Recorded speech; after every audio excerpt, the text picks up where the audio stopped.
कहानी साल 2045 के टोक्यो से शुरू होती है, जहां रे मुकिदोरी अपना नया वीआर हेलमेट लेकर आखिरकार मशहूर वीआरएमएमओ गेम इन्फिनिट डेंड्रोग्राम खेलने के लिए तैयार होता है। एंट्रेंस एग्जाम की पढ़ाई खत्म करने के बाद रे गेम में लॉग इन करता है। होश में आते ही वह खुद को एक बहुत बड़ी और शानदार लाइब्रेरी में पाता है। तभी एक वेस्ट और बो टाई पहना हुआ सफेद बिल्ली जैसा एआई उसका स्वागत करता है। वह खुद को कंट्रोल एआई नंबर 13 चेशायर बताता है। रे अपना गेम नाम रे स्टारलिंग रखता है और अवतार बनाता है, जहां वह अपनी असली शक्ल को सेम ही रखता है, बस बालों का रंग बदलकर ब्लॉन्ड कर देता है। चेशायर उसे शुरुआती सामान और 5000 गेम मनी लीरा और एक बैग देता है। इसके बाद रे का एम्ब्रियो एक्टिवेट किया जाता है। उसके बाएं हाथ पर एक चमकता हुआ निशान बन जाता है। चेशायर बताता है कि हर प्लेयर का एम्ब्रियो ग्रेड 0 से शुरू होता है और प्लेयर के अनुभव, सोच और फैसलों के हिसाब से अलग तरह से विकसित होता है। एम्ब्रियो की 5 बेसिक कैटेगरी हैं: आर्म्स, गार्डियन, चैरियट, कैसल और टेरिटरी। इनमें से आगे चलकर रेयर और यूनिक टाइप भी बन सकते हैं। आप लोगों को बता दूं, एम्ब्रियो प्लेयर के वेपन की तरह काम करते हैं। फिर रे को दुनिया का नक्शा दिखाया जाता है और वह अपना शुरुआती देश किंगडम ऑफ ऑल्टर चुनता है। उसकी एंट्री रॉयल कैपिटल अल्टिया में होने वाली होती है। रे पूछता है कि गेम का असली लक्ष्य क्या है, मतलब उसे गेम में करना क्या है। तो चेशायर बताता है कि यहाँ वह जो चाहे बन सकता है, हीरो, विलन, राजा या आम इंसान। इस दुनिया में उसकी कहानी उसके खुद के फैसलों से बनेगी। अचानक लाइब्रेरी का फर्श खुल जाता है और रे सीधा आसमान से नीचे गिरने लगता है। वह डर के मारे चीखता हुआ नीचे आता है, लेकिन जमीन से टकराने के बजाय एक हरे भरे मैदान में सुरक्षित उतर जाता है और बहुत ही जल्दी उसे यह समझ आता है ये गेम तो GTA 6 से ज्यादा रियलिस्टिक और असली दुनिया जैसी फील होती है। फिर रे अल्टिया की राजधानी में पहुंचता है। शहर की भीड़ भाड़ और बाजार देखकर वह हैरान रह जाता है। वह अपने बड़े भाई को ढूंढने के लिए फाउंटेन की तरफ जा रहा होता है कि तभी एक ब्लॉन्ड लड़की सफेद नाइट आर्मर में भागते हुए उससे टकरा जाती है, जिससे रे जमीन पर गिर जाता है और उसके हाथ पैर की हड्डियां टूट जाती हैं। पर लड़की तुरंत फोर्स हील का इस्तेमाल करके उसे ठीक कर देती है। फिर लड़की माफी मांगती है और बताती है कि उसकी छोटी बहन मिली गायब हो गई है। वह खुद को ऑल्टर रॉयल गार्ड की वाइस कमांडर लिलियाना ग्रैंड्रिया बताती है। रे को मिली की तस्वीर और एक नोट देते हुए कहती है, अगर मेरी छोटी बहन तुम्हें मिलती है तो तुम उसे मेरे पास लेकर आना। ये रहे मेरा सैमसंग का नंबर। इतना बोलकर जल्दबाजी में दोबारा मिली को ढूंढने निकल जाती है। उसके जाने के बाद रे के सामने तुरंत एक क्वेस्ट खुल जाता है, मिली को ढूंढो। इसकी डिफिकल्टी लेवल 5 होती है। रे समझ जाता है कि लिलियाना कोई प्लेयर नहीं बल्कि एक टियान यानी गेम की जीती जागती एनपीसी कैरेक्टर है। पर उसे समझ नहीं आता कि लेवल 0 जैसे उस जैसे नए प्लेयर्स ने लेवल 5 क्वेस्ट को ट्रिगर कैसे कर दिया। फिर फाउंटेन पर आकर रे अपने बड़े भाई शू स्टारलिंग से मिलता है, जो एक बड़े भूरे भालू की कॉस्ट्यूम पहने हुए बच्चों को बैलून्स दे रहा होता है। दोनों एक दीवार पर आकर बात करते हैं। तब शू रे को बताता है कि टियान्स इंसानों की तरह सोच सकते हैं और उनकी अपनी पर्सनैलिटी होती है। इस दुनिया में क्वेस्ट पहले से तय नहीं होते और ये असली दुनिया जैसे ही है। इसीलिए रे जैसे लेवल 0 प्लेयर ने लेवल 5 क्वेस्ट को ट्रिगर कर दिया। पर रे को समझ नहीं आता वह मिली को ढूंढना शुरू कहां से करे। तब शू लिलियाना के दिए हुए नोट के पीछे लिखी चीज को रे को पढ़ने को बोलता है। वहां मिली ने लिखा है, मार्केट में रेमबेरीज खत्म हो गई हैं, इसलिए वह इंसेक्ट्स भगाने वाला स्प्रे मारकर बेरीज लेने सिटी से बाहर आई है। ये सुनकर शू बताता है कि मिली ओल्ड रीव ऑनर्चर्ड गई है। वहां बहुत खतरनाक कीड़े जैसे मॉन्स्टर्स रहते हैं। पर सबसे बुरी बात यह है कि टियान्स मरने के बाद दोबारा जिंदा नहीं होते। गेम में देश के राजा, बड़े बड़े योद्धा सभी लोग मर चुके हैं, लेकिन उसके बाद भी इस गेम की दुनिया चलती रहती है क्योंकि ये गेम रियल दुनिया जैसे वर्क करता है। रे ये सुनकर मिली को बचाने का फैसला करता है। इसके बाद दोनों भाई ओल्ड रीव ऑनर्चर्ड पहुंचते हैं। अंदर जाने से पहले शू रे को हील पोशंस, एक लाइफ सेविंग ब्रोच और 3 सब्स्टिट्यूट ड्रैगन स्केल्स देता है और उसे अपनी पार्टी में ज्वाइन करता है और बताता है कि प्लेयर के मरने पर 24 घंटे का लॉग इन बैन लगता है, जो गेम के समय के हिसाब से 3 दिन के बराबर होता है। मतलब अगर वह मरा तो मिली जिंदा नहीं बचा पाएगी। ऑनर्चर्ड के अंदर जायंट बीज और मैंटिसेस का झुंड लिलियाना और मिली पर हमला कर देता है। लिलियाना अपनी तलवार से मिली को बचाने की कोशिश कर रही होती है, लेकिन मॉन्स्टर्स बहुत ज्यादा होते हैं। तभी शू अपनी जबरदस्त मशीन गन लेकर पहुंचता है और एक भारी फायरिंग से सारे कीड़े खत्म कर देता है। शू और रे को मदद करते देख लिलियाना उनकी पार्टी ज्वाइन कर लेती है। पर जब रे लिलियाना के स्टैट्स देखता है तो हैरान रह जाता है, क्योंकि वह लेवल 210 की नाइट होती है। ये सुनकर शू कहता है, ये क्वेस्ट लेवल 5 की इसलिए है क्योंकि हमें लिलियाना जैसे लेवल 210 के एनपीसी की अपनी बहन को सिर्फ इन छोटे मोटे कीड़ों से बचाना नहीं बल्कि किसी और से प्रोटेक्ट करना है। इसके तुरंत बाद जमीन फट जाती है और 2 विशाल पर्पल सेंटीपीड जैसे मॉन्स्टर्स, डेमी ड्रैगवर्म्स बाहर निकल आते हैं। शू उनसे लड़ने के लिए आगे बढ़ता है, लेकिन जैसे ही वह अपनी पावर एक्टिवेट करता है, जमीन से 2 और मॉन्स्टर बाहर आते हैं और चारों मॉन्स्टर मिलकर शू को लेकर गायब हो जाते हैं। तो बचे हुए मॉन्स्टर रे लोगों पर हमला कर देते हैं, पर लिलियाना उन मॉन्स्टर को रोकने के लिए रुकती है और रे से कहती है, तुम मेरी छोटी बहन को सही सलामत गार्डन से बाहर लेकर जाओ। रे सोचता है, मैं लेवल 0 पर हूँ, जो फाइट में मदद तो नहीं कर पाऊंगा। इसीलिए रे मिली को लेकर जंगल की तरफ भागता है। मिली बताती है कि आज लिलियाना का बर्थडे है और वह उसके लिए केक बनाना चाहती थी, लेकिन शहर में रेमबेरीज खत्म हो गई थी। इसलिए चश्मा पहने एक आदमी ने उसे इंसेक्ट रिपेलेंट देकर ऑर्चर्ड में बेरीज लेने भेजा था। रे समझ जाता है कि किसी प्लेयर ने जानबूझकर मिली को इस ट्रैप में भेजा है। तभी एक डेमी ड्रैग वर्म उनका पीछा करते हुए आ जाता है। रे मिली को बचाने के लिए उसके कॉलर पर लाइफ सेविंग ब्रोच लगा देता है और मॉन्स्टर का ध्यान अपनी तरफ खींचता है, जिससे मिली अकेले ही गेट से सही सलामत बाहर चली जाए। मॉन्स्टर के हमलों से उसके सब्स्टिट्यूट ड्रैगन स्केल्स एक एक करके टूट जाते हैं तो रे हील पोशंस का इस्तेमाल करता है, लेकिन मिली को बचाने के लिए हार नहीं मानता। पर रे को हार मानता ना देख मॉन्स्टर मिली की तरफ बढ़ता है और उस पर अटैक करके मिली को हवा में पहुंचा देता है। ये देख रे बिना सोचे मॉन्स्टर के सामने कूद पड़ता है और मिली को अपनी बाहों में लेकर उसकी जान बचाता है, लेकिन ऐसा करने से उसका आखिरी ड्रैगन स्केल भी टूट जाता है और रे सिर्फ एक HP पर रह जाता है। रे जानता है कि अगर वह मर भी गया तो उसके लिए ये सिर्फ गेम की पेनल्टी होगी, लेकिन मिली मर गई तो वह हमेशा के लिए खत्म हो जाएगी। इसीलिए वह किसी भी कीमत पर उसे मरने नहीं दे सकता। यह सोचकर रे अपने हाथ के एम्ब्रियो को देखकर उसे पुकारता है और कहता है कि अगर एम्ब्रियो वाकई अनंत पॉसिबिलिटीज देता है तो अब उसे मिली को बचाने की शक्ति चाहिए। रे की इच्छा पर एम्ब्रियो जबरदस्त रोशनी से जाग उठता है और एक खूबसूरत लड़की लंबे डार्क पर्पल बालों के साथ उसके सामने प्रकट होती है। वह रे को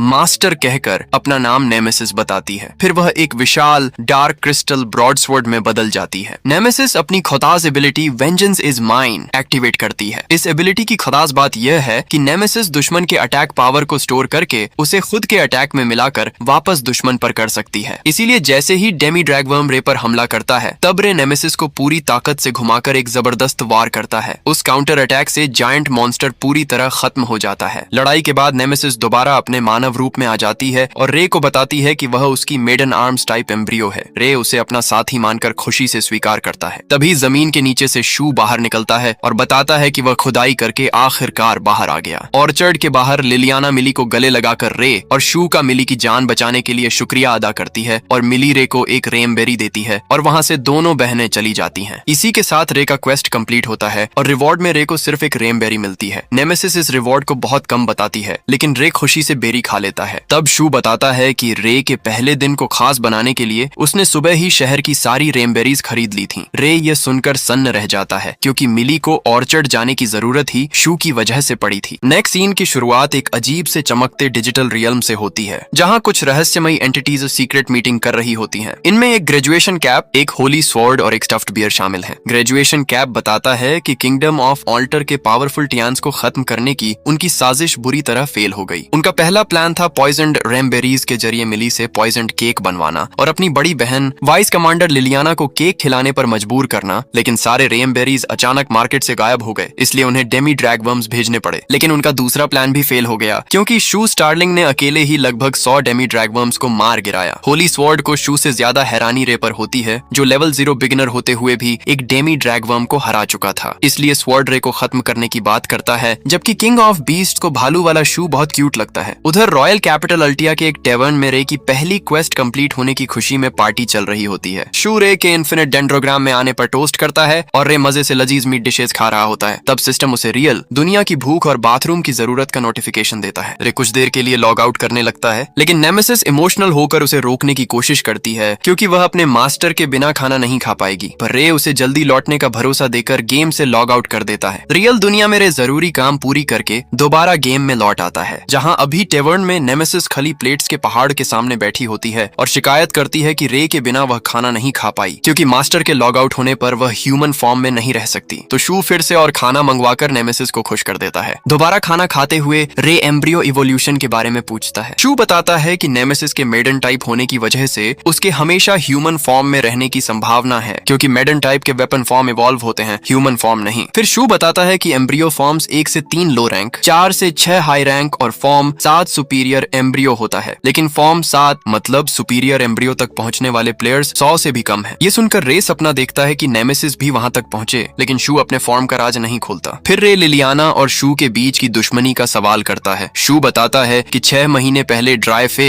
इंपीरियम ने ऑल्टर के खिलाफ युद्ध छेड़ दिया था। ऑल्टर ने 1/3 इलाका, आधे रॉयल गार्ड नाइट्स, आर्कसेज और किंग खो दिए। दोनों देशों की सेना बराबर थी, लेकिन ऑल्टर के टॉप मास्टर्स मतलब गेम के प्लेयर्स युद्ध से दूर रहे और ड्राइफे ने अपने मास्टर्स को अच्छे खासे रिवॉर्ड्स दिए थे, जबकि ऑल्टर ने कोई खास रिवॉर्ड देने का नहीं सोचा। मास्टर का मतलब गेम के प्लेयर होता है, इसीलिए ऑल्टर के big 3 king of destruction, over gladiator Figaro और हाई प्रीस्टेस त्सुकियो फुसो भी नहीं लड़े, जबकि ड्राइफे के टॉप प्लेयर्स फ्रंट लाइन पर थे। पर ऑल्टर को पूरी तरह बर्बाद होने से कैल्डिना के ड्राइफे पर अचानक हमले ने बचाया। शू मानता है कि वह भी युद्ध में नहीं गया था और लिलियाना उससे इसी वजह से नफरत करती है, क्योंकि उसके पिता रॉयल गार्ड के ग्रैंड कमांडर फ्रंट लाइन पर मारे गए थे। शू का बहाना था कि सूट टूटने पर उसकी असली दुनिया की पहचान सामने आ जाती, क्योंकि उसने अपने रियल फेस को गेम में भी सेम रखा था, इसलिए वह युद्ध में नहीं लड़ा। लेकिन शू को पूरा यकीन है कि ड्राइफे दोबारा अपनी सेना तैयार कर रहा है और अगला युद्ध कभी भी हो सकता है और इस बार वह युद्ध में जरूर लड़ेगा। ये सब सुनकर रे फैसला करता है कि वह लेवल बढ़ाकर रैंकिंग बोर्ड्स पर जगह बनाएगा और ऑल्टर की रक्षा करेगा। अगली सुबह शू रे और नेमेसिस को रॉयल जॉब ब्यूरो ले जाता है। वहां रे सूटेबल जॉब डायग्नोस्टिक कैटलॉग नाम की गोल्डन किताब से अपने लिए सूटेबल क्लास देखता है और हैरान कर देने वाली जॉब चुनता है, पैलाडिन। शू बताता है कि एक बिगिनर प्लेयर का सीधा हाई रैंक जॉब जैसे पैलाडिन के लिए क्वालिफाई करना बहुत रेयर है, क्योंकि पैलाडिन बनने के लिए रे को 2 डेमी ड्रैगन बॉस मॉन्स्टर्स को अकेले हराना, चर्च को 2 लाख लीरा डोनेट करना और किसी सीनियर नाइट या रॉयल ऑफिशियल की रिकमेंडेशन चाहिए। रे पहली 2 रिक्वायरमेंट्स पूरी कर चुका था और नेमेसिस याद दिलाती है कि लिलियाना की कल मदद करने के लिए वह उसे रिकमेंडेशन लेटर दे सकती है। इसलिए सबसे पहले वे लोग लिलियाना से रिकमेंडेशन लेटर लेते हैं, फिर ग्रैंड कैथेड्रल में 2 लाख लीरा डोनेट करते हैं और रे पैलाडिन क्लास हासिल कर लेता है। व्हाइट आर्मर और केप मेरे शू को थैंक्स करता है, फिर नेमेसिस के साथ सोलो एडवेंचर पर निकल पड़ता है। प्लेन्स मेरे नेमेसिस को डार्क स्वॉर्ड फॉर्म में समन करके एक गोब्लिन मॉन्स्टर को आसानी से हरा देता है। उसे 3 लेवल मिलते हैं और वह फर्स्ट हील नाम का रिकवरी स्पेल भी सीख जाता है। तभी उसे पास से तलवारों की आवाज सुनाई देती है। वहां सिल्वर हेयर्ड रूक और पिंक हेयर्ड बेबीलोन गोब्लिन से लड़ते हुए थक जाते हैं, तो रे फर्स्ट हील से दोनों को रिकवर करता है, जिससे रूक बाकी गोब्लिन्स को खत्म कर देता है। फिर रूक बताता है कि उसने भी कल ही गेम स्टार्ट किया है और बेबीलोन उसका गार्डियन टाइप एम्ब्रियो है, जो सक्यूबस के रूप में ह्यूमनॉइड फॉर्म रखती है। नेमेसिस इस फॉर्म पर हैरान होती है, जबकि बेबीलोन नेमेसिस को देखकर एक्साइटेड हो जाती है। मदद करने के लिए रूक रे नेमेसिस और बेबीलोन को साथ में डेजर्ट खाने के लिए कैफे लेके आता है। कैफे में नेमेसिस स्ट्रॉबेरी शॉर्ट केक खाती है, जबकि बेबीलोन पगली आइसक्रीम में हॉट सॉस डालकर उसे एंजॉय करती है। खाने के बाद दोनों फ्रेंड आईडी एक्सचेंज करके फ्यूचर में कभी पार्टी बनाने का वादा करते हैं और अपने अपने रास्ते चले जाते हैं। कुछ टाइम बाद रे और नेमेसिस जंगल में वुल्फ मॉन्स्टर्स को मारते और ट्रेनिंग करते हुए लेवल 7 तक पहुंच जाते हैं। तभी अचानक आसमान में अंधेरा हो जाता है और एक भयानक ब्लैक क्रिएचर उन पर हमला करता है। रे नेमेसिस से अटैक रोकता है और उस मॉन्स्टर को मार देता है, लेकिन एचयूडी पर नाम या हेल्थ बार नहीं दिखता, जिससे रे समझ जाता है कि ये कोई मॉन्स्टर नहीं बल्कि किसी प्लेयर का high rank guardian type embryo है। बिगिनर्स प्लेयर्स की चीखों से रे समझता है कि यहाँ कोई प्लेयर किलर यानी पीके लो लेवल प्लेयर्स का शिकार कर रहा है, इसलिए वे वहां से भागने लगते हैं। तब नेमेसिस बताती है कि पीके के पास लीजन टाइप गार्डियन एम्ब्रियो है, जो छोटे हंटर यूनिट्स बना सकता है। रे फर्स्ट हील लगाकर भागता है, लेकिन डजन्स ऑफ लीजन यूनिट्स उसे घेर लेते हैं। पीके मैसिव गन बैरल से रे पर फायर करता है, जिससे रे बचने की बहुत कोशिश करता है, लेकिन आखिर में मारा जाता है और रे को 24 घंटे का लॉग इन रिस्ट्रिक्शन मिल जाता है। टोक्यो मेरे हेलमेट उतारकर फ्रस्ट्रेशन में रह जाता है, लेकिन 24 घंटे बाद वह गेम में आता है और देखता है कि फाउंटेन के पास नेमेसिस खुद को रे की मौत के लिए जिम्मेदार समझती है, क्योंकि अगर रे प्लेयर की जगह गेम का एनपीसी होता तो हमेशा के लिए मर गया होता। लेकिन अगर नेमेसिस स्ट्रॉन्गर होती तो अपने मास्टर को बचा लेती। रे उसे समझाता है कि गलती किसी की नहीं थी, वे बस आउटमैच थे। लेकिन अब दोनों स्ट्रॉन्गर बनने और फ्यूचर में पीके के खिलाफ वापस लड़कर उसे हराने का फैसला करते हैं। रे पीके से बचने के लिए टॉम लैबिरिंथ में ट्रेनिंग करने आता है। ये रॉयल सेमेट्री के नीचे बना अंडरग्राउंड डंजन है, जहां एंट्री परमिट 1 लाख लीरा का होता है, लेकिन पैलाडिन के लिए एंट्री फ्री होती है, जिसे जानकर रे अपने पैसों पर दुखी हो जाता है, क्योंकि उसे यह बात पता नहीं थी, इसलिए उसने परमिट लेने पर पैसे खर्च कर दिए। अंदर जाने पर ब्लू टॉर्च वाले कॉरिडोर्स में जॉम्बीज का हॉर्ड उन पर हमला करता है, लेकिन रे नेमेसिस से सबको हरा देता है। पर सेकंड फ्लोर की तरफ जाते वक्त एक ब्लड रेड चेन अचानक रे पर हमला करती है। नेमेसिस अपनी काउंटर एब्जॉर्प्शन स्किल से अटैक की एनर्जी एब्जॉर्ब कर लेती है, पर तभी अंधेरी सीढ़ियों से एक आदमी बाहर आता है और पहले अटैक करने के लिए माफी मांगता है। फिर वह बताता है कि उसने रे को डार्क डंजन मॉन्स्टर समझकर उस पर हमला कर दिया था। उस बंदे का नाम फिगारो है, यानी over gladiator Figaro, kingdom of Alter का रैंक नंबर 1 ड्यूलिस्ट और बिग 3 का एक लेजेंडरी प्लेयर। फिगारो बताता है कि वह सोलो लैबिरिंथ एक्सप्लोरेशन करता है और 5 दिन में फ्लोर 48 तक जाकर आया है। फिगारो कहता है, तुमने मेरा अटैक बिना मरे ब्लॉक कर लिया, मतलब तुम स्ट्रॉन्ग बंदे हो, इसलिए क्या तुम मेरे साथ गिडियन में फ्यूचर ड्यूल करोगे? पर जब उसे पता चलता है कि पीके न्यू प्लेयर्स को मार रहे हैं, इसलिए रे डंजन में लेवल अप करने आया है, तो फिगारो कहता है, मैंने तुम्हारे ऊपर अटैक किया है, इसके कंपनसेशन में कल तक सभी पीके किलर को मारकर गिडियन जाने का रास्ता क्लियर कर दूंगा, जिससे तुम लेवल अप होने के बाद आराम से वहां आकर मेरे साथ ऐसे एरिना में ड्यूल कर सको जहां मरने के बाद 24 घंटे की पेनल्टी नहीं लगती। इन बातों को सुनकर रे एक्साइटमेंट में चैलेंज एक्सेप्ट कर लेता है। फिगारो के जाने के बाद रे नेमेसिस के साथ और ट्रेनिंग और लेवल अप करने का फैसला करता है। नेक्स्ट सीन की शुरुआत अल्टिया की रॉयल कैपिटल के एक बिजी कैफे से होती है, जहां रे, नेमेसिस, रूक और बेबीलोन साथ में बैठे होते हैं। रूक रे से पूछता है कि कैपिटल के आसपास के प्लेयर किलर्स यानी पीकेज अब हट गए हैं या नहीं। रे बताता है कि हंटिंग ग्राउंड्स अब काफी सेफ लग रहे हैं। रे को याद आता है कि टॉम्ब लेबिरिंथ में फिगारो ने कहा था कि वह गिडियन लौटते वक्त सदर्न रोड को क्लियर कर देगा, लेकिन सवाल यह था कि बाकी 3 डायरेक्शंस के पीके ग्रुप्स भी एक साथ कैसे गायब हो गए। मतलब फिगारो का बेस साउथ में है, इसलिए सदर्न ब्लॉकेड हटाना समझ में आता है, लेकिन नॉर्थ, ईस्ट और वेस्ट जाना उसके रास्ते से बिल्कुल अलग होता। इसलिए वहां के पीकेज को किसने मारा? रूक सोचता है कि शायद सदर्न पीकेज की हार देखकर बाकी सब भाग गए हों, या फिर किसी और ने तीनों ग्रुप्स को एक साथ मिटा दिया हो। तभी उनके बीच से एक आवाज आती है, बिल्कुल ऐसा ही हुआ था। तभी उनकी टेबल पर एक रहस्यमयी लड़की बैठी होती है, काले सूट, रेड टाई और सनग्लासेस में। वह अपना नाम मैरी बताती है। उसका प्रोफेशन जर्नलिस्ट है और वह DIN यानी डेंड्रोग्राम इंफॉर्मेशन नेटवर्क में काम करती है। मैरी खुद को सिंपल न्यूज रिपोर्टर नहीं बल्कि बॉर्डरलेस इंटेलिजेंस एजेंसी का हिस्सा बताती है। जब रूक पीके ग्रुप्स के गायब होने का सच पूछता है, मैरी अपनी इंफॉर्मेशन के बदले पैसे मांगती है और अपनी मिस्टीरियस मुस्कान के साथ बताती है कि चारों पीके फैक्शंस को ऑल्टर के 4 सुपीरियर्स ने खत्म किया है, यानी ऐसे प्लेयर्स जिनके एम्ब्रियो 7th फॉर्म तक पहुंच चुके हैं। और इन जैसे लोगों के सामने तो पीके ग्रुप्स का टिकना लगभग नामुमकिन था। पेमेंट मिलते ही मैरी एक ग्लोइंग क्रिस्टल ऑनर्ब निकालती है और सबसे पहले साउथ की कहानी दिखाती है। प्रोजेक्शन में एक बिगिनर एडवेंचरर को मैड कैसल नाम के पीके ग्रुप ने घेर रखा होता है। बारबरॉय बिगिनर को अजीब शर्त देता है कि अगर वह उसके बॉडी पर सिर्फ एक डैमेज पॉइंट भी कर दे तो वह उसे जिंदा जाने देगा। लेकिन बारबरॉय की डिफेंसिव स्किल्स इतनी पावरफुल होती हैं कि बिगिनर प्लेयर्स के अटैक्स उसके खिलाफ बेअसर हो जाते हैं और लास्ट में बारबरॉय उसे खत्म कर देता है। इसके बाद बारबरॉय के साथ ही दूसरे पीके